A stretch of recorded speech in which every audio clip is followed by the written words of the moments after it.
My grandmother grew up in the slums of Prohibition-era Chicago. Her family lived in a small house near the harbor, and one of her earliest memories was of a particularly hot summer when, seeking respite from the heat, she and her sister discovered a seldom used section of the boardwalk near an abandoned warehouse. Every night for several weeks, the two girls would make their way down to the docks and sit together on the edge of the pier as the sun went down. My grandmother vividly, and for a time fondly, recalled the feel of seaweed between her toes as she and her sister dangled their feet into the murky water.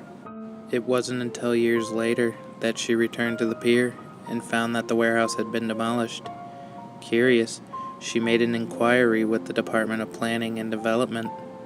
Apparently, the warehouse had been owned for a time by the mob, who was using it as a base of operations for a local prostitution racket.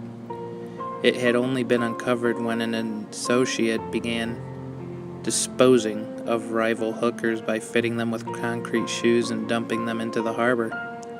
Investigating officers had recovered nearly 24 bodies from the waters of the secluded pier nearby. How had the bodies been discovered? A passing fisherman spotted some of the victims' hair floating near the surface of the water, like seaweed.